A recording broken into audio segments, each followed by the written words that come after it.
Right now in South Korea, imagine you are holding a perfectly good, warm, artisanal sandwich that you spent years choosing and preparing.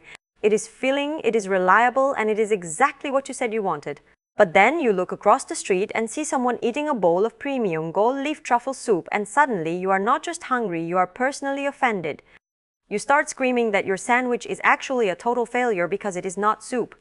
Even though you spent the last 3 years telling everyone that sandwiches are the ultimate symbol of culinary quality and that anyone who prefers soup is a relic of the past. That sounds completely insane, doesn't it? Well, welcome to the modern Korean marriage market, where a stable, loving partner is treated like a depreciating smartphone from 2 generations ago. And the act of dumping a long-term boyfriend to marry a wealthy stranger is described with the cold, clinical language of a hardware upgrade. We are seeing a world where people who march for equality in the streets on Saturday are spending Sunday afternoon at elite matchmaking agencies, demanding a husband who earns 10 times their salary while providing 100% of the luxury assets. It is a logic where a woman working a secure, stable government job looks at her own professional equal and decides he is a minus to her life, a liability to be avoided at all costs. We are talking about a society that has effectively turned the human soul into a series of performance metrics, where marriage is no longer a shared journey but an exit liquidity event for romantic capital. But why would they actually demand this? Why would someone who values their own career and independence suddenly revert to a survival strategy that looks like it was pulled straight out of a 19th century social climbing manual? The answer is as blunt as it is uncomfortable, and it sits at the intersection of human psychology and a ruthless, unchecked capitalist engine. You see, for many, the push for modern liberation was never actually about building a new fair world from the ground up. It was about gaining the social power to access the old unfair world on their own terms. It is what you might call a selective application of equality or a buffet-style approach to progress. They want the modern respect of a professional career, but they also want the ancient financial subsidy of a high-tier male provider. When you look at the life of a mid-level civil servant, the reality is a terrifyingly low ceiling. They have a high floor, they will never starve, but their salary is effectively a survival subscription that won't ever buy them a seat at the table of the elite. In a world where real estate prices have detached from the reality of labor, these individuals realize that they can never work their way into the upper class. So they commodify themselves. They look at their youth and their status as a trade-in value. The absurdity is that they have turned the very idea of a partner into a financial asset class. They aren't looking for a person, they are looking for a hedge against inflation. They are aggressively fighting for their share of the financial pie because they have realized that in a hyper-competitive market, being an equal is just another word for being broke together. So, how does a society even reach this point where a human being is just a portfolio adjustment? To understand that, you have to look at the cultural pressure cooker that is modern urban life. In this environment, the difference between living in a rental apartment and owning a brand-name high-rise isn't just a matter of square footage, it is a rigid class boundary that determines your children's future, your social circle, and your very sense of self-worth. This has created what we can only call a real estate apartheid. When you combine this with the 24/7 psychological warfare of social media, where every peer is seemingly living a life of endless luxury, the traditional model of building wealth together over decades just collapses. Nobody wants to wait 30 years to be comfortable. They want the result at the start. They want the finish line without the race. This is where the elite matchmaking agencies come in, acting as the search engines for human utility.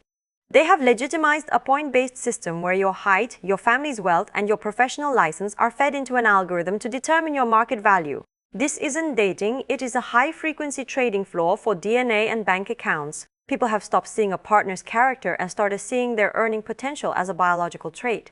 It is a world where the stable, hard-working middle-class man is viewed as social waste because he doesn't have the leverage to jump the class fence.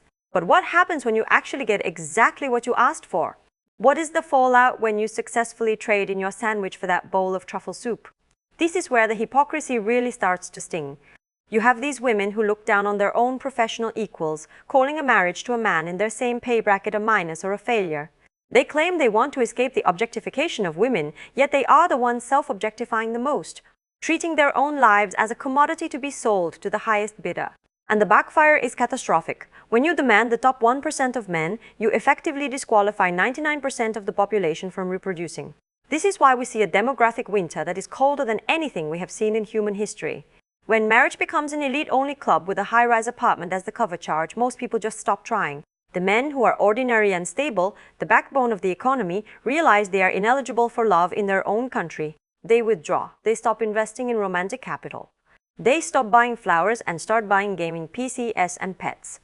They move toward international options or total solitude because the domestic market has priced them out of their own humanity. And here is the ultimate irony: the very people who think they have won by securing a high-value asset husband have actually just walked into a golden cage. There is a powerful metaphor here about a bridge. In a healthy society, a relationship is a bridge that two people build together stone by stone. Because you both built it, you both own it, and it stays standing because of mutual investment. But the hypergamy protocol treats marriage as a pre-existing golden bridge owned entirely by the man. The woman doesn't want to help build, she just wants to cross. She thinks her presence on that bridge is a gift to the owner, but the reality is that if you didn't help build the bridge, you are just a pedestrian on someone else's property. Your status is tied entirely to his license, his assets, and his whims. If that license disappears, your social standing evaporates instantly because you didn't create it, you just leased it with your youth. The cold logic of capitalism, which these individuals use to justify their transfer, eventually turns on them. It punishes the naive belief that you can have all the benefits of a traditional patriarch without any of the traditional sacrifices. Right now, we are watching the death of the middle class not through a war or a famine, but through a total shutdown of romantic cooperation. Young men are realizing that if love isn't enough to bridge the asset gap, then love isn't worth the investment.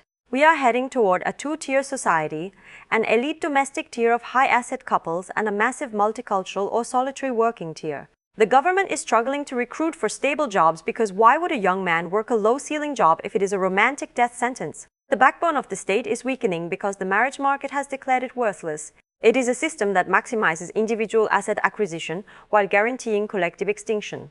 We are spending our wealth on luxury solitude, replacing families with digital avatars and premium consumer goods, all because we were told that a sandwich isn't enough if someone else has soup. It is a cynical, heartbreaking end to the idea of shared growth, leaving us with a generation of people who have everything they ever asked for and absolutely no one to share it with. Fuel the truth at Dating in Korea. Support the structure. Stay safe in the lounge.